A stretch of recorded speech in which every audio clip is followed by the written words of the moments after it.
Hello student, आज हम हमारे चैप्टर वंशानुगति का आणविक आधार की एक बड़ी ही इम्पोर्टेंट टेक्निक अध्ययन करने जा रहे हैं। चैप्टर का ये अंतिम भाग है जहाँ पर डीएनए फिंगरप्रिंटिंग दे रखा है। मॉलिक्यूलर बेसिस ऑफ इनहेरिटेंस के इस चैप्टर में लास्ट में हमें बायोटेक की दो चीज़ें दे रखी हैं, एक तो डीएनए फिंगरप्रिंटिंग और दूसरा ह्यूमन जीनोम प्रोजेक्ट। ये दोनों चीज़ें वैसे तो बायोटेक्निकल पार्ट है, बायोटेक की चीज़ें हैं। इनमें हम सबसे पहले लेंगे डीएनए फिंगरप्रिंटिंग और उसके बाद हम ह्यूमन जीनोम प्रोजेक्ट की बात करेंगे। इस चैप्टर के लास्ट में हम यही दो चीज़ें हैं जो बायोटेक से रिलेटेड है। ठीक है, डीएनए फिंगरप्रिंटिंग एक बड़ा ही काम आने वाली टेक्निक है और आजकल रूटीन लाइफ में ये यूज़ की जाती है। ये टेक्निक क्या है, किस तरह से इसको यूज़ किया जाता है, किस काम के लिए इसको यूज़ किया जाता है, यही सब कुछ हम इस पार्ट में पढ़ेंगे। डीएनए फिंगरप्रिंटिंग के और भी कई नाम हैं। डीएनए फिंगरप्रिंटिंग, इसको डीएनए टाइपिंग, डीएनए प्रोफाइलिंग भी कहते हैं और बल्कि आम बोलचाल की भाषा में या यूँ कहें अखबारों वाली भाषा में हम इसे डीएनए टेस्ट भी कहते हैं। ठीक है, यहाँ डीएनए टेस्ट का ये तात्पर्य नहीं है कि कोई डीएनए की उपस्थिति का टेस्ट किया गया हो, जी नहीं। डीएनए टेस्ट का मतलब है डीएनए फिंगरप्रिंटिंग और डीएनए फिंगरप्रिंटिंग भी सही शब्द नहीं है। डीएनए फिंगरप्रिंटिंग वास्तव में एक मिसलीडिंग, एक कन्फ्यूजन पैदा करने वाला शब्द है। वास्तव में इस तकनीक का अगर सही नाम होना चाहिए तो वो है डीएनए प्रोफाइलिंग या डीएनए टाइपिंग। ठीक है, अब यहाँ क्या देखिए, हिंदी में हम इसको कहते हैं डीएनए अंगुली छापन, अंगुली छापन या अंगुली छापी, इस तरह के कुछ शब्द हैं। एक्चुअली फिंगरप्रिंट क्या चीज़ है, पहले हम जरा इसको समझें और इस टेक्निक का यहाँ क्या काम है। डीएनए फिंगरप्रिंट, उसमें जो फिंगरप्रिंट होता है, फिंगरप्रिंट का मतलब तो हम सभी जानते हैं कि हमारे हाथ की उंगलियों के, अंगूठों के निशान। ठीक है, इनको हम फिंगरप्रिंट कहते हैं। हालांकि डीएनए फिंगरप्रिंटिंग में हाथ की उंगलियों के निशान या इनका कोई इस्तेमाल नहीं है। ठीक है, एक्चुअली क्या है देखिए, डीएनए फिंगरप्रिंटिंग मानव में व्यक्ति विशेष को पहचानने की एक तकनीक है। किसी पर्टिकुलर मानव को पहचानना हो तो ये एक सबसे बड़ी टेक्निक मानी जाती है।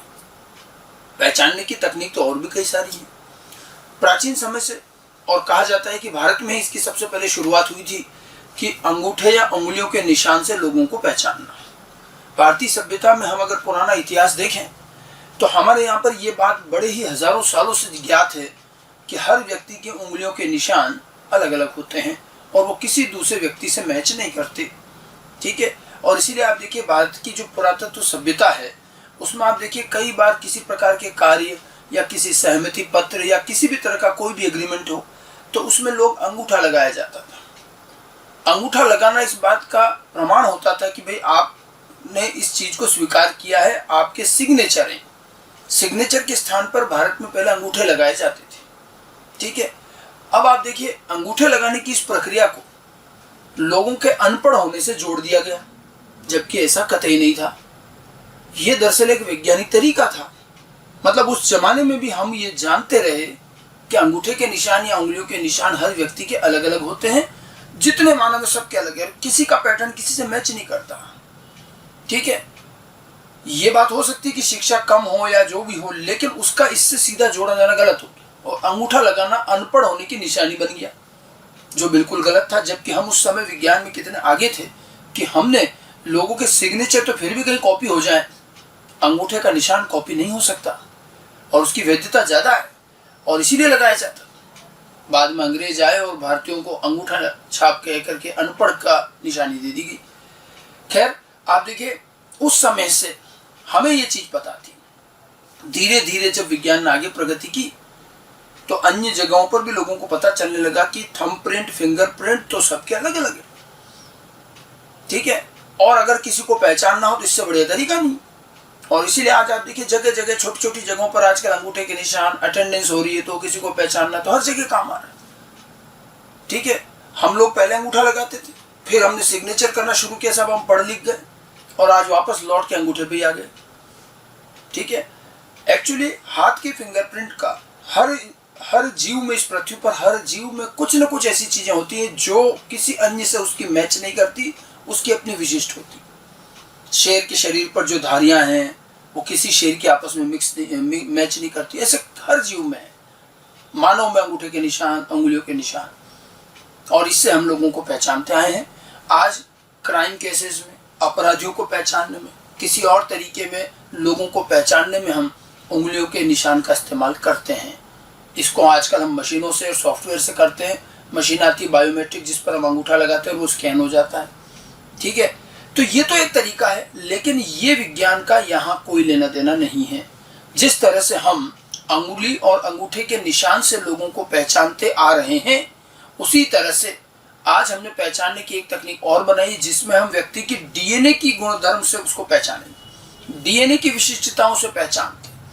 और डीएनए की विशिष्टताओं पर आधारित पहचानने की इस तकनीक को डीएनए फिंगरप्रिंटिंग बोल दिया गया, सिर्फ इसलिए क्योंकि जैसे फिंगरप्रिंटिंग पहचानने में काम आता था, उसी तरह से डीएनए का भी ये काम पहचानने में यूज हो रहा है। सही मायने में हम एक व्यक्ति के डीएनए के अनुक्रम से एक प्रोफाइल तैयार करते हैं, और वो प्रोफाइल उसकी अपनी विशिष्ट होती है, किसी दूसरे से मैच नहीं करती।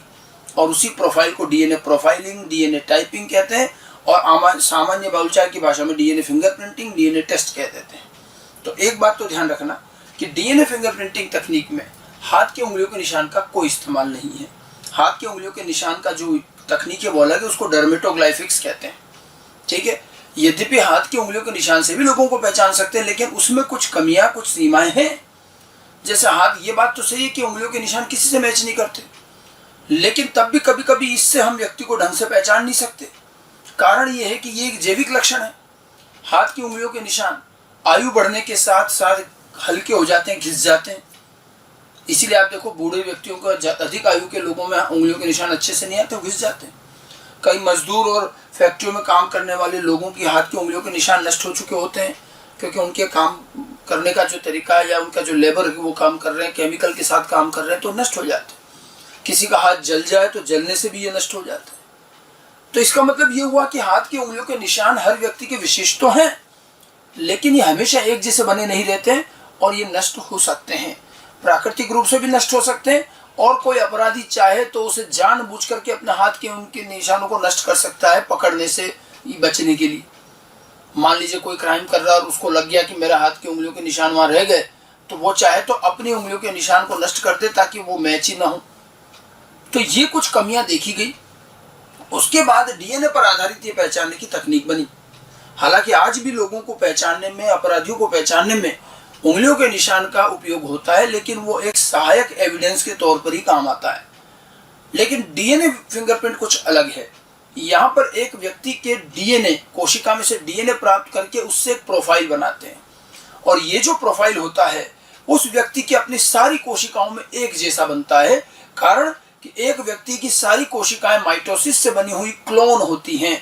हमारा जीवन शुरू होता है जाइगोट की एक कोशिका से, और माइटोसिस हो करके हम इतने बड़े बनते हैं। तो इसका मतलब हमारी सारी कोशिकाओं का डीएनए बिल्कुल एक जैसा है। माइटोसिस में जेनेटिकली आइडेंटिकल क्लोन बनते हैं। तो हमारे शरीर की कोई भी कोशिका ले लो, उसका डीएनए निकालो और उसका एक प्रोफाइल बनाओ। वो जो प्रोफाइल बनेगा वो हमारी अपनी सारी कोशिकाओं में एक जैसा बनेगा। लेकिन जो हमारी कोशिकाओं का बना, जो एक व्यक्ति का डीएनए प्रोफाइल बना, वैसा का वैसा प्रोफाइल किसी दूसरे व्यक्ति का नहीं बनेगा। यह है खास बात डीएनए, और इसको डीएनए प्रोफाइलिंग या डीएनए फिंगरप्रिंटिंग कहते हैं। तो हर व्यक्ति का डीएनए प्रोफाइल अलग अलग बनता है, और इससे हम लोगों को पहचान सकते हैं। खास बात और है कि इसके अंदर हम ये भी देख सकते हैं कि डीएनए का प्रोफाइल कभी बदलता नहीं है। बचपन से लेकर मृत्यु तक, और इवन मृत्यु के बाद भी डीएनए में परिवर्तन आसानी से नहीं आता। बहुत स्टेबल मॉलिक्यूल है, हमारा जेनेटिक मटेरियल है, आसानी से परिवर्तित नहीं होता। तो किसी भी समय, आयु के किसी भी समय आप डीएनए निकालिए, एक जैसा रहेगा। ये कभी नष्ट नहीं होता, न कभी चेंज होता। कोई व्यक्ति चाह कर भी अपने डीएनए को बदल नहीं सकता। तो जो कमियां हमें हाथ की उंगलियों के निशान की तकनीक में लगी, वो अब डीएनए के इसमें नहीं है।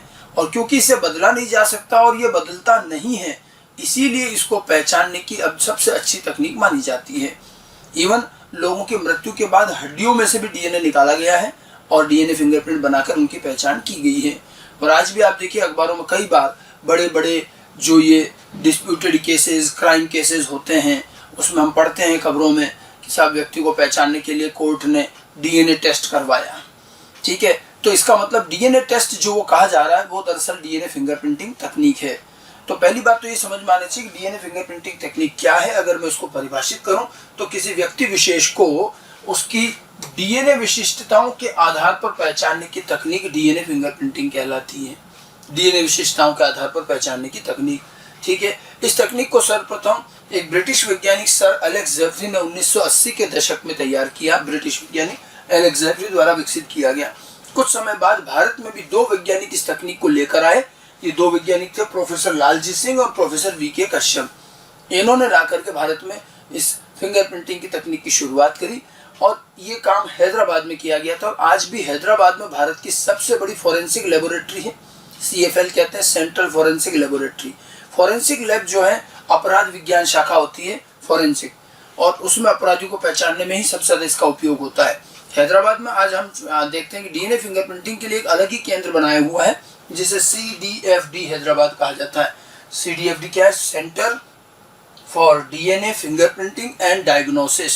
Centre for DNA fingerprinting and diagnosis, CDFD, ठीक है। ये भारत का फिंगरप्रिंटिंग का सबसे बड़ा सेंटर माना जाता है।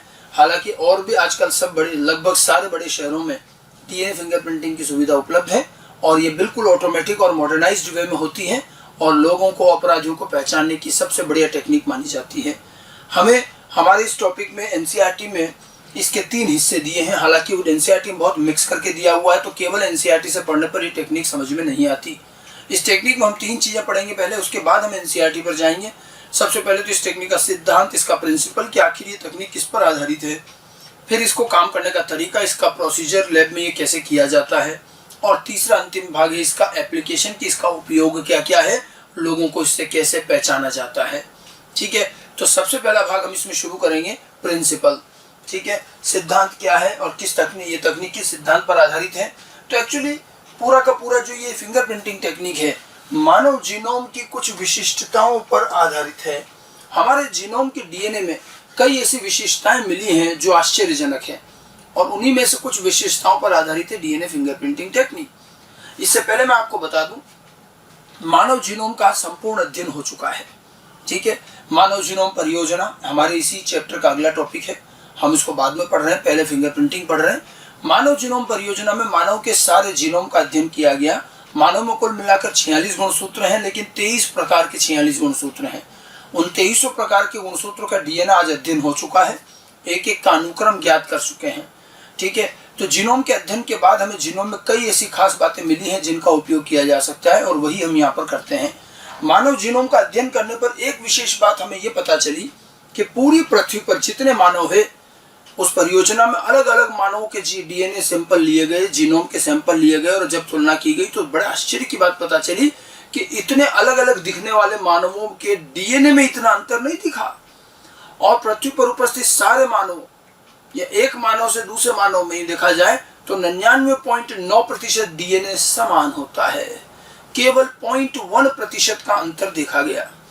जीनोम का ये अंतर जो हमें मिला ये बड़ा आश्चर्यजनक था कि 99.9% डीएनए सारे मानव का एक जैसा है, केवल 0.1% का अंतर। और इधर हम डीएनए के आधार पर कुछ पहचानने का, तकनीक बनाने का सोच रहे हैं। तो हमारे दिमाग में आया कि जब 0.1% का अंतर है तो क्यों ना हम इसी से कोई पहचानने की तकनीक बना लें। क्योंकि अगर आपको एक व्यक्ति से दूसरे व्यक्ति को पहचानना है तो जो समान डीएनए वो काम नहीं आएगा, जो अंतर वाला डीएनए उसी से पहचान पाओगे। और 0.1% ही था वो, तो सोचा चलो क्यों ना इसी से पहचानने की कुछ काम किया जाए। लेकिन ये 0.1% है। जब इसको बेस पेयर में देखा गया तो मानव जीनोम में 3.3 × 10⁹ बेस पेयर होते हैं।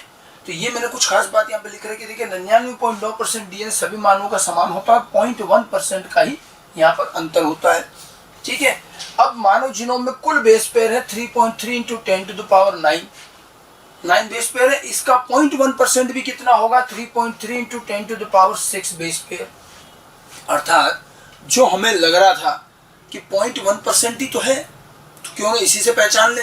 लेकिन ये 0.1% कम नहीं है, ये केवल प्रतिशत में ही कम लग रहा है।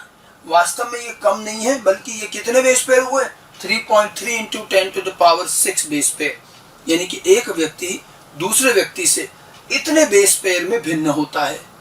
ठीक है, और अगर हम किसी व्यक्ति को पहचानना चाह रहे हैं एक से दूसरे को, तो हमें इतने बेस पेयर मैच करने पड़ेंगे। ठीक है, अर्थात एक मानव दूसरे मानव से 3.3 × 10⁶ बेस पेयर में भिन्न होता है।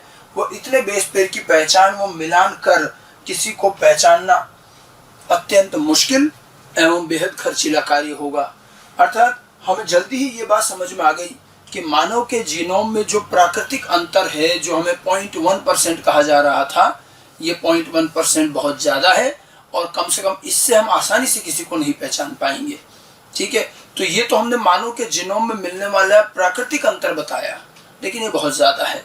एक व्यक्ति को दूसरे व्यक्ति से पहचानने में इतने बेस पेयर का मिलान करना ये बहुत मुश्किल होगा। संभव तो नहीं है, लेकिन बहुत मुश्किल और बेहद खर्चीला कार्य है। तो जल्दी ये स्पष्ट हो गया कि इससे तो कोई आसान पहचानने की तकनीक नहीं बनेगी। ठीक है, अब देखिए मानव जीनोम की ही दूसरी बात पर आते हैं। मानव जीनोम में कई खास बातें हैं। एक तकनीक होती है डेंसिटी ग्रेडियंट सेंट्रीफ्यूगेशन। इस चैप्टर में मैंने आगे आपको मीजल्सन स्टॉल एक्सपेरिमेंट और भी कई जगहों पर सेंट्रीफ्यूगेशन अपकेंद्रण तकनीक के बारे में बताया था। ठीक है, अपकेंद्रण तकनीक के अंदर किसी पदार्थ को, किसी विलयन को एक अक्ष के चारों ओर तेजी से घुमाया जाता है और जितना तेजी से घुमाते हो उतना उसमें सेंट्रीफ्यूगल फोर्स बनता है और उसकी वजह से उस पदार्थ के घनत्व के आधार पर उसमें चीज़ें अलग हो जाती हैं। विलयन में जो चीज़ें हैं वो घनत्व के आधार पर परतों में, लेयर में अलग हो जाती हैं। तो अपकेंद्रण तकनीक दरअसल पृथक्करण की एक तकनीक है। ठीक है, तो वैज्ञानिकों ने अपने अध्ययन के दौरान मानव के जीनोम के डीएनए का जब डेंसिटी ग्रेडियंट सेंट्रीफ्यूगेशन अपकेंद्रण किया तो उन्हें कुछ और खास बातें पता चली और उसमें से फिर हमें डीएनए फिंगरप्रिंटिंग के लिए काम की भी चीज़ें मिली। पहले तो आपको ये समझ में आ जाना चाहिए, क्योंकि जब आप एनसीईआरटी भी पढ़ोगे तो आप देखोगे कि पहले पैराग्राफ में यही समझाया गया है कि मानव के जीनोम में 0.1% के अंतर के बाद भी हम इस चीज़ को पहचानने में क्यों काम में नहीं लेते। तो वहाँ ये बताया गया है कि एक मानव दूसरे मानव से इतने में अंतर तो है, लेकिन ये करीब इतने बेस पेयर हैं 3.3 × 10⁶ और ये बहुत ज़्यादा है। इसके आधार पर पहचानना बड़ा मुश्किल होगा। ठीक है, फिर हमें आगे बताया गया अगला भाग जो था, अगला हम अब देखिए इससे तो नहीं पहचान पाएंगे। अब हम दूसरा तरीका आते हैं जो मैंने आपको बताया कि डीएनए फिंगरप्रिंटिंग टेक्निक में मानव जीनोम के डेंसिटी ग्रेडियंट सेंट्रीफ्यूगेशन के परिणामों का उपयोग किया गया। जब डेंसिटी ग्रेडियंट सेंट्रीफ्यूगेशन किया गया, उससे जो परिणाम आए उससे हमें ज़रूर पहचानने की एक आसान तकनीक मिली। अब डेंसिटी ग्रेडियंट सेंट्रीफ्यूगेशन से क्या परिणाम रहे और कैसे हम इसको पहचान पाए, हम थोड़ा सा आगे बढ़ते हैं। ठीक है, ये तो मैंने शुरुआत की चीज़ें बताई। अब देखिए डेंसिटी ग्रेडियंट सेंट्रीफ्यूगेशन में क्या किया गया। मानव जीनोम का जब डेंसिटी ग्रेडियंट सेंट्रीफ्यूगेशन किया गया, इसमें करा क्या गया। सेंट्रीफ्यूगेशन तकनीक में क्या होता है कि इसका एक उपकरण होता है, परख नलियाँ होती हैं, और उसमें आप चीज़ें डाल दो, सारी विलयन डालो और उसको तेज़ी से घुमाओ। ठीक है, मानव के डीएनए को भी, जीनोम के सारे डीएनए को डाला गया एक परख नली में और उसको तेज़ी से घुमाया गया। इसमें सीजियम क्लोराइड विलयन, वो जैसा आपने मीजल्सन स्टॉल एक्सपेरिमेंट देखा वैसा ही। अब बहुत तेज़ी से हाई स्पीड सेंट्रीफ्यूगेशन, कितना स्पीड, 1,00,000 RPM, मतलब 1 मिनट में 1,00,000 बार घूम जाए। इतनी तेज गति से जब इसको चलाया गया तो हमारे डीएनए में, हमारा डीएनए भी अपने घनत्व के आधार पर, अवसादन गुणांक के आधार पर ये अलग अलग दिख गया, परतों में दिखाई दिया। वैसे हम ये जानते हैं कि चारगाफ नियम के अनुसार मानव का डीएनए जो है वो डबल स्टैंडर्ड है और चारगाफ इक्विवेलेंसी रूल दर्शाता है, अर्थात प्यूरिन पायरिमिडिन बराबर होता है। ठीक है, तो उस आधार पर हमने अंदाजा लगाया कि अगर प्यूरिन पायरिमिडिन की मात्रा बराबर है तो हमारे डीएनए में प्यूरिन और पायरिमिडिन को जोड़कर एक औसत घनत्व बनना चाहिए, क्योंकि बराबर मात्रा है बिल्कुल उनकी। ठीक है, हमें लग रहा था कि मानव का डीएनए पूरा का पूरा एक जगह पर एक परत के रूप में इकट्ठा हो जाएगा उसके घनत्व के आधार पर। जब ये कार्य किया गया तो आश्चर्य इस बात का रहा कि उस परख नली में एक जगह पर तो डीएनए इकट्ठा हुआ ही हुआ जो होना चाहिए था, लेकिन उस एक के बाद कुछ और छोटे छोटे पतले पतले बैंड्स बने, और वो क्यों बने इस बात का शुरू में पता नहीं चल पाया, लेकिन ये एक विशेष बात हमें देखी गई। तो डीएनए का, मानव जीनोम के डीएनए का जब डेंसिटी ग्रेडियंट, घनत्व प्रवणता अपकेंद्रण किया गया तो परिणाम कुछ ऐसा दिखा। ये परख नली जिसका कि सेंट्रीफ्यूगेशन, इसमें मानव का डीएनए लिया गया था, जब अच्छे से घुमाया गया तो कुछ ऐसा परिणाम आया कि एक तो ये मुख्य बैंड बना, कि एक मोटी परत तो ये बननी थी, हमें भी था कि भाई एक जगह तो डीएनए इकट्ठा हो गए अपने घनत्व के आधार पर, लेकिन इस एक बैंड के आसपास पतले पतले छोटे छोटे और भी बैंड्स बने कई सारे। ये कुछ अतिरिक्त बैंड बने।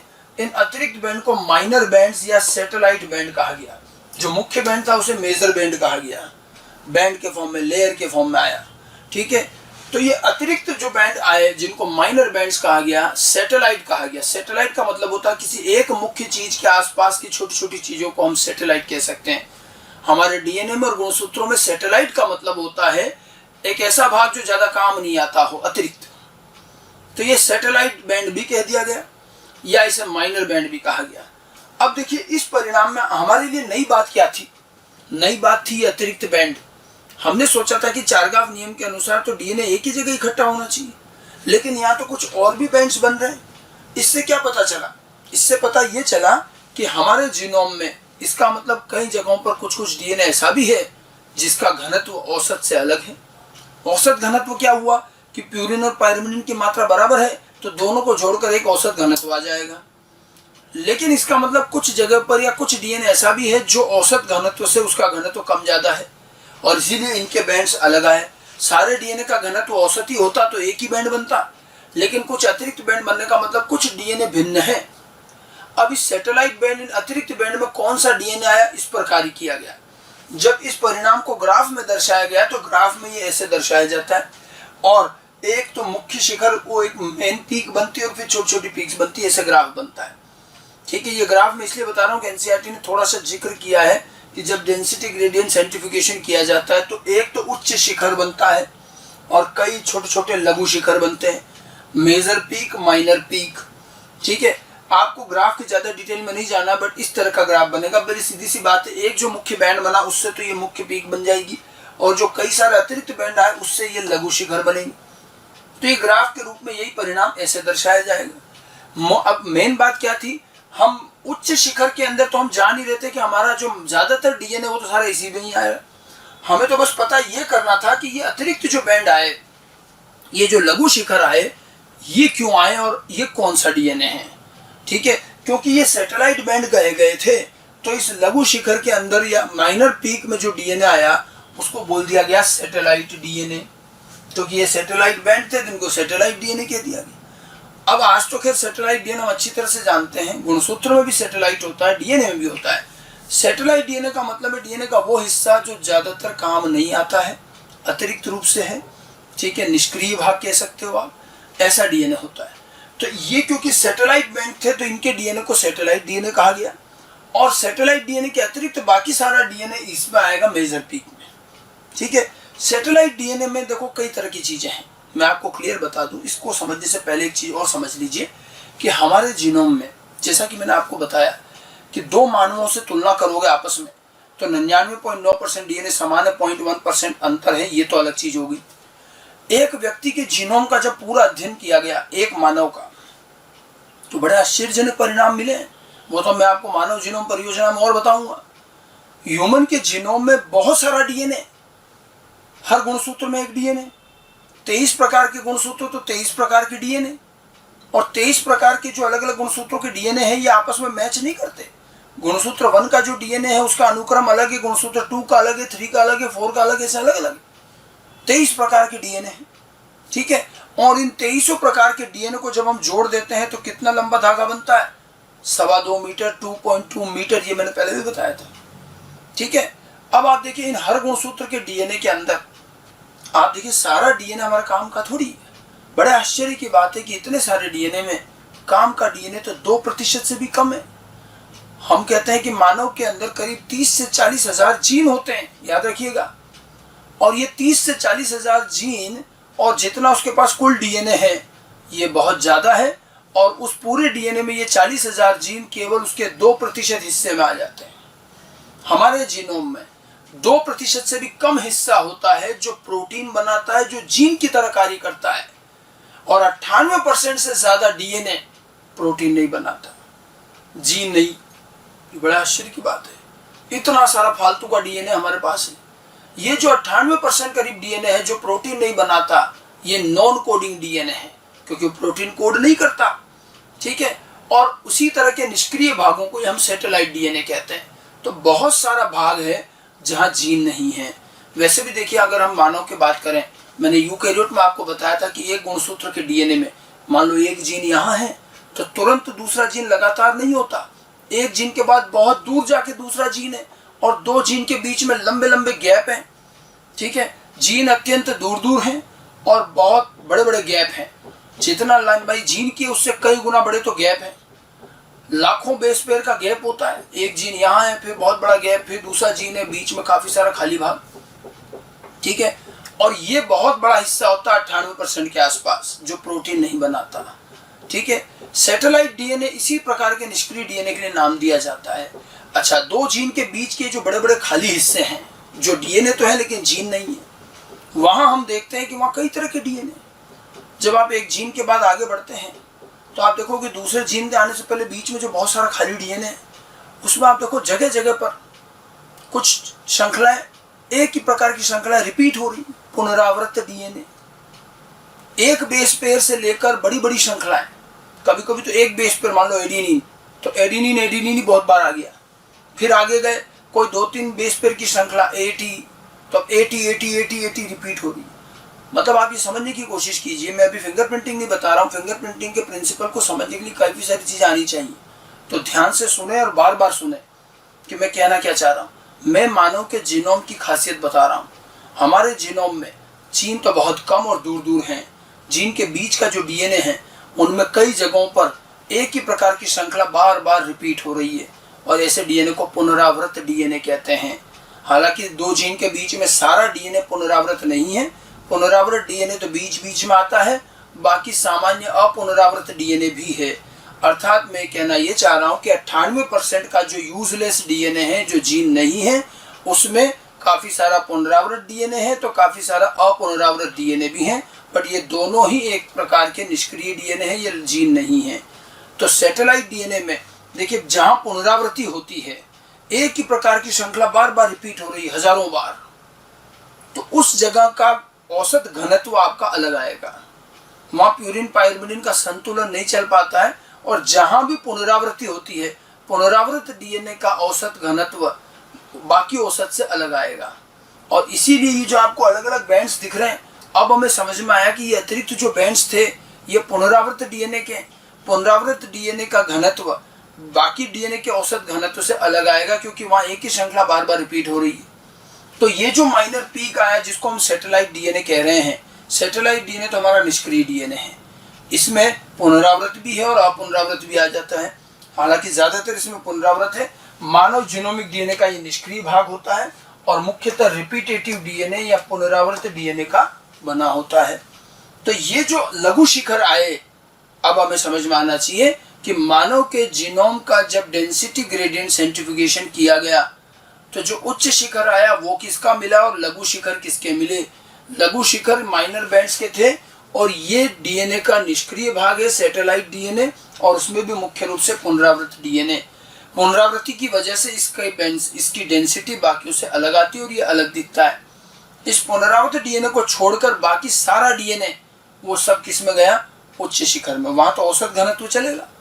ठीक है, तो इसमें बल्क जीनोमिक डीएनए, बल्क का मतलब बचा हुआ सारा, ठीक है, इसमें पुनरावृत्त डीएनए के अतिरिक्त सारा डीएनए सम्मिलित है। तो सैटेलाइट जो माइनर पीक्स आए वो पुनरावृत्त डीएनए के हैं, और पुनरावृत्त डीएनए के अलावा जो डीएनए वो सारा किस में आएगा, उच्च शिखर में। इसमें कौन कौन सा आ गया, एक तो जीन वाला पूरा डीएनए आ गया। इसके अलावा जो निष्क्रिय भाग है उसमें भी जो अपुनरावृत्त डीएनए है वो तो सामान्य डेंसिटी शो करेगा, जो सामान्य औसत घनत्व वही आएगा। केवल जो पुनरावृत्त डीएनए है उनका घनत्व अलग आता है, तो वो आपको एक अलग पीक के रूप में दिखाई देगा। तो मानव के डेंसिटी ग्रेडियंट सेंट्रीफ्यूगेशन से हमें पुनरावृत्त डीएनए के बारे में काफी चीजें पता चलती हैं। अब इस पुनरावृत्त डीएनए को जब थोड़ा और आगे अध्ययन किया गया तो डीएनए फिंगरप्रिंटिंग के काम की कुछ चीजें मिलती हैं। पुनरावृत्त डीएनए क्या चीज है और उसमें क्या खास बातें हैं, जरा और आगे चलते हैं। पुनरावृत्त डीएनए क्या है, देखिए, विशिष्ट डीएनए जिसमें कोई अनुक्रम सतत रूप से पुनरावृत्त होता रहता है। ठीक है, ये जो है विशिष्ट डीएनए है जहां पर एक ही प्रकार का अनुक्रम बार बार बार बार बिना किसी गैप के सतत रूप से पुनरावृत्त होता है। ठीक है, इसमें न्यूनतम एक बेस पेयर से लेकर कई बेस पेयर लंबा अनुक्रम पुनरावृत्त हो सकता है। मतलब कम से कम देखा जाए तो एक एक बेस पेयर भी रिपीट हो रहे हैं। ठीक है, मतलब आप डीएनए पर जब देखोगे एक जीन के बाद दूसरे जीन के बीच में, तो कहीं 2 बेस पेयर रिपीट हो रहे हैं 100 बार 1000 बार, फिर आगे गए कहीं 4 बेस पेयर रिपीट हो रहे हैं सैकड़ों बार, फिर और आगे गए तो कहीं 10 बेस पेयर रिपीट हो रहे हैं। तो कोई भी एक इकाई, चाहे वो एक बेस पेयर की बनी हो, 4 की बनी हो, 10 की बनी हो, 20 की बनी हो, वो एक इकाई श्रृंखला ही बार बार पुनरावृत होती है। जैसे ये देखिए ATAGC, ये श्रृंखला मान लो कितने 5 बेस पेयर की, अब यही वापस आ गई, फिर यही आ गई, फिर यही आ गई, तो ये 5 बेस पेयर की इकाई श्रृंखला ही बार बार रिपीट हो रही है। इस तरह से जो रिपीटेशन है, और इस इकाई श्रृंखला को बोलते हैं टेंडम रिपीट्स। ठीक है, इसको क्या बोलेंगे? Tandem repeats. टेंडम का मतलब होता है सतत, और रिपीट मतलब पुनरावृत होने वाली इकाई। ठीक है, तो सतत रूप से पुनरावृत होने वाली इकाई, पुनरावृत डीएनए की ये खास बात होती है, वहां पर श्रृंखला किसी भी आकार की हो सकती है और वही बार बार रिपीट होती है। न्यूनतम आकार 1 बेस पेयर, अधिकतम तो कितना भी हो सकता है। यहाँ तक बात समझ में आई? तो हमारे मानव के जीनोम के डीएनए में पुनरावृत श्रृंखलाएं बहुत सारी हैं, अलग अलग कई प्रकार की हैं, अलग अलग आकार की हैं, और वो अलग अलग जगहों पर पुनरावृत हो रही हैं। ये हमें जीनोम के अध्ययन से पता चलता है। ठीक है, एक मानव के जीनोम के सारे गुणसूत्र के डीएनए में कई प्रकार के पुनरावृत डीएनए पाए जाते हैं। मतलब एक व्यक्ति के डीएनए की बात करें तो हमारे अंदर 23 प्रकार के गुणसूत्र हैं, तो 23 प्रकार का डीएनए हो गया, और हर गुणसूत्र के डीएनए में अलग अलग जगहों पर अलग अलग तरह की श्रृंखलाएं पुनरावृत हो रही हैं। ठीक है, तो बहुत सारी पुनरावृत श्रृंखलाएं हैं अलग अलग प्रकार की। अब देखिए, इन पुनरावृत श्रृंखलाओं में हमें कुछ ऐसी चीजें मिली जिससे हम एक डीएनए का प्रोफाइल बना पा रहे हैं और फिंगरप्रिंटिंग बना कर पाएंगे। एक्चुअली हमने ये देखा कि सारे मानवों के अंदर एक व्यक्ति के सारे गुणसूत्र, यानी कि वही 23 प्रकार या 46 मान लो, एक व्यक्ति के सारे गुणसूत्र के डीएनए में और सारे मानवों के सारे डीएनए में पुनरावृत होने वाली श्रृंखलाएं लगभग समान होती हैं। ठीक है, जैसे ये श्रृंखला पुनरावृत हो रही है मान लेते हैं, और ये हमें किसी मानव के गुणसूत्र संख्या 1 के डीएनए में मिली। क्रोमोसोम 1 के डीएनए में ये श्रृंखला किसी एक जगह पर पुनरावृत हो रही है, तो यही श्रृंखला उस व्यक्ति के दूसरे गुणसूत्र में, तीसरे नंबर के गुणसूत्र में, चौथे नंबर के, मतलब सारे 23 गुणसूत्रों में, बल्कि पूरे 46 गुणसूत्रों के डीएनए में ये श्रृंखला सब में होगी। पुनरावृत होने वाली श्रृंखलाएं समान होती हैं एक व्यक्ति के सारे गुणसूत्र के डीएनए में, और अलग अलग व्यक्तियों के डीएनए में भी पुनरावृत होने वाली श्रृंखलाएं समान होती हैं। ध्यान से सुन लीजिएगा। ठीक है, तो सारे मानवों के सारे डीएनए में उपस्थित पुनरावृत डीएनए लगभग समान होते हैं, श्रृंखला सब में पाई जाती है और एक जैसी होती हैं। लेकिन एक अंतर होता है, जो श्रृंखला पुनरावृत हो रही है वो तो सब में है, लेकिन वो श्रृंखला पुनरावृत कितनी बार हो रही है ये अलग अलग है सब में। जैसे मैं फिर समझाता हूं, ये एक श्रृंखला किसी मानव के गुणसूत्र 1 में है, और पता चला क्रोमोसोम 1 में ये 100 बार पुनरावृत हो रही है, एक ही जगह पर लगातार 100 बार आई, पुनरावृत की संख्या 100 हुई। उसी व्यक्ति के क्रोमोसोम 2 में भी यही श्रृंखला है, पर वहां पता चला केवल ये 95 बार ही आई, 5 कम है। क्रोमोसोम 3 में भी है, वहां 150 बार आ रही है। क्रोमोसोम 4 में 110 बार आ रही है। मतलब देखो अंतर क्या आ रहा है, एक ही श्रृंखला सारे गुणसूत्र में पुनरावृत हो रही है, लेकिन पुनरावृत्ति की संख्या अलग अलग है। और न केवल एक व्यक्ति के विभिन्न गुणसूत्रों में, बल्कि अलग अलग व्यक्तियों के अंदर भी पुनरावृत्ति की संख्या अलग अलग है। श्रृंखला समान, लेकिन पुनरावृत्ति की संख्या अलग अलग। यही श्रृंखला एक व्यक्ति के क्रोमोसोम 1 में 100 बार रिपीट हो रही है, यही श्रृंखला दूसरे व्यक्ति के क्रोमोसोम 1 में भी निश्चित रूप से होगी। भाई 99.9% तो अपन सेम ही है ना। तो जो क्रोमोसोम 1 में एक श्रृंखला रिपीट हो रही है वही दूसरे व्यक्ति के भी होगी। उसके क्रोमोसोम 1 में भी ये है, लेकिन अगर एक के अंदर ये 100 बार रिपीट हो रही है तो कोई जरूरी नहीं कि दूसरे व्यक्ति में भी 100 बार ही हो। ये जो है 100 से ज्यादा या 100 से कम हो सकती है। तो ये जानने वाली बात है कि पुनरावृत डीएनए श्रृंखलाएं सब में है, ठीक है, किंतु इनमें अनुक्रम के पुनरावृत्ति की संख्या सभी में अलग अलग होती है। पुनरावृत्ति की संख्या अलग अलग होती है, और क्योंकि इनकी पुनरावृत्ति की संख्या अलग अलग होती है तो इन्हें टेंडम रिपीट की बजाय अब इन्हें हम क्या कहते हैं, VNTR, variable number of tandem repeat भी कहते हैं। ठीक है, तो इनको हम अब टेंडम रिपीट की बजाय variable number of tandem repeat कहेंगे। अभी तक मैंने आपको मानव के जीनोम के डीएनए के पुनरावृत्त डीएनए के बारे में बताया है, क्योंकि इसी से हमें फिंगरप्रिंटिंग का आधार मिलेगा। ठीक है, तो अब तक मैंने जो आपको बताया कि जब मानव के जीनोम के डीएनए का डेंसिटी ग्रेडियंट सेंट्रिफिकेशन किया गया तो देखा गया कि एक औसत घनत्व वाला डीएनए तो मिला ही मिला, लेकिन कुछ अतिरिक्त डीएनए अतिरिक्त बैंड्स में मिले। इनका घनत्व औसत से अलग था। इन अतिरिक्त बैंड के डीएनए को जब पहचाना गया तो इन्हें सैटेलाइट डीएनए या इन्हें पुनरावृत्त डीएनए कहा गया। और हमें अपने जीनोम के अंदर अलग अलग जगहों पर विभिन्न प्रकार की श्रृंखलाएं पुनरावृत्त होती हुई मिली। सतत पुनरावृत्ति की वजह से ही उनका घनत्व अलग हो जाता है। पुनरावृत्त होने वाली ये श्रृंखलाएं बहुत अलग अलग आकार की हैं। एक बेस पेयर भी पुनरावृत्त हो जाता है कई बार, तो बड़ी बड़ी श्रृंखलाएं भी पुनरावृत्त हो जाती हैं। पुनरावृत्त होने वाली ये श्रृंखलाएं एक व्यक्ति के सारे डीएनए में और अलग अलग व्यक्तियों के भी सारे डीएनए में समान होती हैं। पुनरावृत्त होने वाली श्रृंखलाएं सभी में समान हैं, लेकिन ये कितनी बार पुनरावृत्त होती है, पुनरावृत्ति की संख्या सभी में अलग अलग है। एक व्यक्ति के सारे 46 गुणसूत्रों में भी पुनरावृत्ति की संख्या अलग अलग है। 46 बोल रहा हूं, अर्थात समजात गुणसूत्रों में भी, समजात गुणसूत्र जिनमें सारे जीन एक जैसे मानते हैं, एक ही लक्षण के जीन होते हैं, लेकिन समजात गुणसूत्रों में भी पुनरावृत्ति की संख्या अलग अलग होती है, इसलिए 46 बोल रहा हूं। और अलग अलग व्यक्तियों में भी पुनरावृत्ति की संख्या अलग अलग होती है। पुनरावृत्त होने वाली इकाइयों को हम टेंडम रिपीट कहते हैं, क्योंकि इनकी संख्या सारे डीएनए में अलग अलग है, तो इन्हें VNTR variable number of tandem repeat कहा जाता है। अभी तक मैंने आपको इतनी बात बताई। अब इन VNTR से ही एलेक्स जेफरी ने फिंगरप्रिंटिंग के काम की एक चीज निकाली। तो हमारा अभी तक का जो निष्कर्ष रहा, देखिए, एक मानव के सारे डीएनए में, स्पष्ट तौर पर मैंने लिखा है, एवं सारे मानव के सारे डीएनए में पुनरावृत्त होने वाले अनुक्रम समान होते हैं, किंतु उनकी पुनरावृत्ति की संख्या सभी में अलग अलग होती है। ठीक है, समजात गुणसूत्रों तक में पुनरावृत्ति की संख्या अलग अलग होगी। समजात गुणसूत्र लक्षण और जीन के मामले में समान है। क्या परिभाषा थी समजात गुणसूत्र की? ऐसे दो गुणसूत्र जिन पर समान लक्षणों के जीन हों, उसे हम क्या कहते हैं? समजात गुणसूत्र। तो समजात गुणसूत्र जीन के मामले में समान है, लक्षणों के मामले में। आज हम जिस डीएनए की बात कर रहे हैं, पुनरावृत्त डीएनए कोई लक्षण नहीं बनाता हो, तो प्रोटीन ही नहीं बनाता। तो इसलिए पुनरावृत्त डीएनए की श्रृंखलाएं, संख्याएं जो हैं, पुनरावृत्ति की संख्याएं तो समजात गुणसूत्रों में भी अलग अलग होगी। समझ में आई बात? ठीक है, अब आप देखिए, ये जो VNTR हमें पता चला, जब एलेक्स जेफरी ने इन VNTR का अध्ययन किया, अलग अलग आकार के हैं। मैंने कहा ना, कम से कम एक बेस पेयर भी रिपीट हो रहा है, तो कहीं 10 बेस पेयर रिपीट हो रहे हैं, कहीं 15, कहीं 20, तो अलग अलग प्रकार के VNTR हैं। जब इन VNTR को अध्ययन किया गया तो एलेक्स जेफरी ने इनमें एक विशेष प्रकार का समूह निकाला, ठीक है, और उसे नाम दिया मिनी सैटेलाइट। एलेक्स जेफरी ने कुछ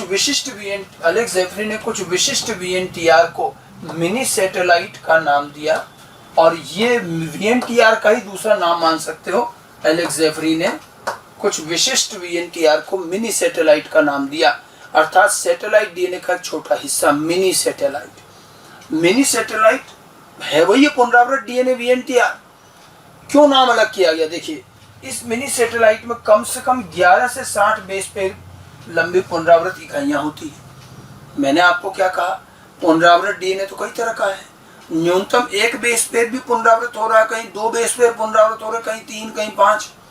बट जिन पुनरावृत्त श्रृंखलाओं में कम से कम 11 बेस पेयर हो, 11 से छोटा नहीं चलिए, 11 मतलब 11, 11, 11, 11 की पुनरावृत्ति, 15 है तो 15, 15, 15, 20, 20, 20, 30, 30, 30, 11 से लेकर 60 बेस पेयर की पुनरावृत्त इकाइयां, मतलब इतनी बड़ी इकाइयों को उन्होंने नाम दिया मिनी सैटेलाइट।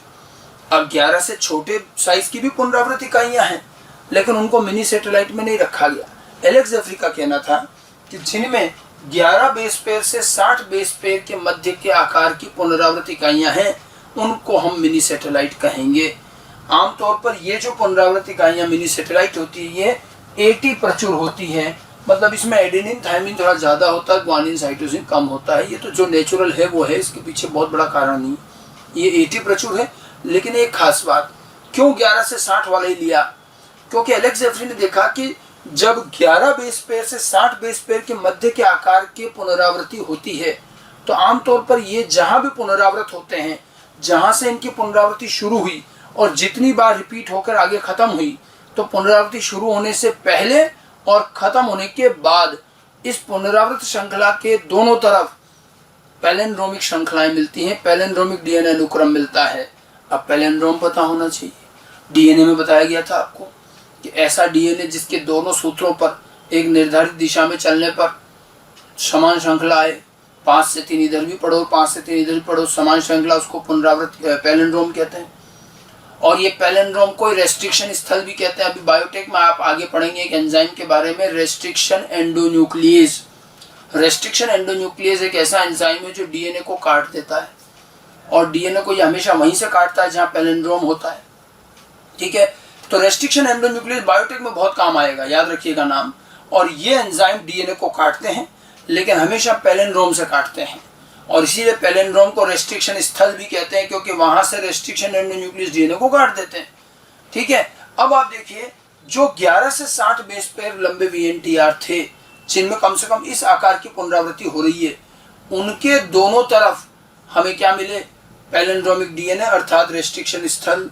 तो ये ध्यान रखना कि मिनी सैटेलाइट के आरंभ और अंत में पैलिंड्रोमिक डीएनए या रेस्ट्रिक्शन स्थल मिलते हैं। पैलिंड्रोमिक डीएनए को ही हम रेस्ट्रिक्शन साइट भी कह सकते हैं। ठीक है, तो रेस्ट्रिक्शन स्थल मिलते हैं, और इसीलिए आप देखिए एक मिनी सैटेलाइट को आप काट के निकाल सकते हो। जहां ये पुनरावृत्ति हो रही, मान लो जैसे 20 बेस पेयर है, कहीं 20 सैकड़ों बार रिपीट हो रहे, तो कहीं भी आप दिख रहा है कि 20 बेस पेयर की पुनरावृत्ति चल रही है, मतलब ये मिनी सैटेलाइट, क्योंकि पुनरावृत्ति की इकाई साइज क्या है? 20, जो 11 से 60 के बीच में आ रही है। तो 11 से 60 के बीच के आकार के जो भी पुनरावृत्ति है मिनी सैटेलाइट, और जहां ये पुनरावृत्ति हो रही उसके थोड़ा आगे थोड़ा पीछे पैलिंड्रोमिक डीएनए जरूर मिलता है।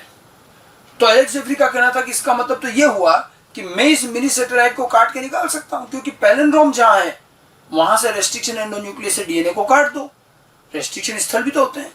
तो एक मिनी सैटेलाइट को डीएनए में से काट के निकाला जा सकता है, और इसी का उन्होंने यूज किया डीएनए प्रोफाइल बनाने में, फिंगरप्रिंटिंग बनाने में। तो मिनी सैटेलाइट समझ में आना चाहिए। थोड़ा इसको गुणसूत्रों में देखते चले। ये मैंने एक समजात जोड़ा बनाया, ठीक है, और ये मैंने जो खड़ी लाइनें बनाई है, मान लीजिए कोई श्रृंखला रिपीट हो रही है, ये बॉक्स बना दिया, और ये समजात जोड़ा है, लेकिन समजात जोड़ों में भी पुनरावृत्ति की संख्या अलग अलग हो सकती है। इसमें कम पुनरावृत्ति, इसमें ज्यादा है, लेकिन ये पूरी पुनरावृत्ति मिनी सैटेलाइट है। तो इस मिनी सैटेलाइट की पुनरावृत्ति इकाइयों के दोनों ओर, मतलब इसके इधर और इसके इधर, इसके भी इधर और इसके इधर, इनके दोनों तरफ क्या मिलता है? पैलिंड्रोमिक डीएनए रेस्ट्रिक्शन स्थल पाए जाते हैं। अतः इन्हें किसी रेस्ट्रिक्शन एंडोन्यूक्लियस से काटकर अलग किया जा सकता है। जैसे कि आमतौर पर एक एंजाइम काम में लेते हैं, हीथर्ड एंजाइम, ये नाम याद रखिएगा, पूछ ले सकते हैं। हीथर्ड एक प्रकार का रेस्ट्रिक्शन एंजाइम है। ठीक है, तो इन मिनी सैटेलाइट के दोनों तरफ रेस्ट्रिक्शन स्थल पैलिंड्रोम मिलते हैं। ठीक है, जो 11 बेस पेयर से छोटी पुनरावृत्ति वाली इकाइयां हैं, वीएनटीआर तो वो भी है, लेकिन वो मिनी सैटेलाइट नहीं है, क्योंकि उनके दोनों तरफ रेस्ट्रिक्शन स्थल नहीं होते। ठीक है, उन पर हम बाद में बात करेंगे। लेकिन जिन पुनरावृत्त डीएनए में, जिन पुनरावृत्त इकाइयों में कम से कम 11 बेस पेयर की पुनरावृत्ति और अधिकतम 60 बेस पेयर तक की हैं, उनको मिनी सैटेलाइट कहेंगे। मैं इसको जरा डीएनए में बताता हूँ। मान लीजिए मैंने इस गुणसूत्र का, देखिए इसी के हिस्से को थोड़ा बड़ा डीएनए पे बनाया, ये तो गुणसूत्र है, ये डीएनए। हम गुणसूत्र भी कह रहे हैं तो काम तो सारा डीएनए में हो रहा है। अब देखो ये इस गुणसूत्र का पूरा डबल स्टैंडर्ड डीएनए है, और ये जो है ये दरअसल ऐसे डीएनए के अंदर है, और ये एक श्रृंखला है, यही श्रृंखला बार बार रिपीट हो रही है। ठीक है, इस एक श्रृंखला, ये जो एक इकाई श्रृंखला है, इसका लंबाई कितनी होगी? या तो न्यूनतम 11 बेस पेयर, या 60, या 11 से 60 के बीच का कोई भी। मान लो 20 बेस पेयर है, तो ये 20 बेस पेयर है, वही के वही 20 यहाँ है, फिर वही 20 यहाँ, वही 20 की पुनरावृत्ति यहाँ से शुरू हुई, यहाँ खत्म हो गई। जहां से पुनरावृत्ति शुरू हुई उसके थोड़ा आगे ये मैंने RS लिखा, रेस्ट्रिक्शन साइट, पैलिंड्रोम है ये, और जहां पुनरावृत्ति खत्म उसके बाद भी पैलिंड्रोम होगा। एकदम तुरंत बाद में नहीं होता, थोड़ा दूर हो सकता है, ये थोड़ा दूर है, ये भी थोड़ा आगे है। तो जहां भी ये मिनी सैटेलाइट, अब देखिए ये जो पुनरावृत्ति हो रही है, ये सतत रूप से पुनरावृत्त हो रहे हैं। ठीक है, और ये सारे डीएनए में होंगे, लेकिन इनकी संख्या अलग अलग होगी कि ये कितनी बार पुनरावृत हुए। मान लो ये 100 बार हो रहे हैं, यहाँ दूसरे किसी डीएनए के अंदर 200 बार हो सकते हैं। ठीक है, तो ये VNTR हो गए। और क्योंकि इनका आकार 11 से 60 के बीच का है, तो इसी को हम क्या कहेंगे, मिनी सैटेलाइट। तो इसीलिए ये देखिए, जहां से ये पुनरावृत्ति हुई ये पूरा जो हिस्सा है ये मिनी सैटेलाइट या VNTR कहलाएगा। आगे बात समझ में। अब अगर मुझे इस VNTR को काट के निकालना है, तो इसके दोनों तरफ जो रेस्ट्रिक्शन स्थल है, मैं रेस्ट्रिक्शन एंडोन्यूक्लियस काम में लूंगा, और वो क्या करेगा, डीएनए को यहां से और यहां से काटेगा। रेस्ट्रिक्शन एंडोन्यूक्लियस तो अपने स्थल से काटेगा ना, उसको पुनरावृत्ति से मतलब नहीं है। रेस्ट्रिक्शन एंडोन्यूक्लियस अपने स्थल को देखते ही काटता, नहीं तो नहीं काटता। तो वो एंजाइम यहाँ कट लगाएगा, यहाँ लगाएगा, तिरछा काटता। इस एंजाइम के बारे में ज्यादा डिटेल अपन बायोटेक में पढ़ेंगे। अब ये जो डीएनए का हिस्सा मिला, इसी के अंदर तो आपका क्या है, मिनी सैटेलाइट। हालांकि ये जो हिस्सा काट के निकाला, ये मिनी सैटेलाइट से थोड़ा बड़ा होगा, क्योंकि मिनी सैटेलाइट के थोड़ा आगे जाकर एक पैलिंड्रोम और इधर थोड़ा पीछे जाकर है, तो कटेगा तो रेस्ट्रिक्शन स्थल से। एक रेस्ट्रिक्शन स्थल से दूसरे रेस्ट्रिक्शन स्थल का ये टुकड़ा, जिसके अंदर की एक VNTR या एक मिनी सैटेलाइट भी है, इस टुकड़े को कहेंगे RF रेस्ट्रिक्टेड फ्रेगमेंट। इसको क्या बोलते हैं, RF। ठीक है, ये RF जो होगा, RF की लंबाई मिनी सैटेलाइट से ज्यादा या बड़ी होगी, क्योंकि मिनी सैटेलाइट तो इतना ही है जहां पुनरावृत्ति हो रही है, थोड़ा ये आगे पीछे से कटता है, इसलिए थोड़ा बड़ा मिलेगा। ठीक है, यानी कि एक मिनी सैटेलाइट को आप काट के निकाल सकते हो।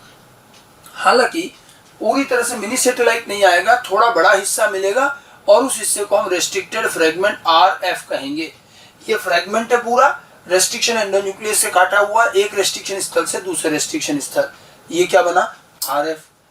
अब आप देखिएगा, हमें एक मिनी सैटेलाइट को अगर निकालना है तो RF के रूप में ही निकलेगा वो।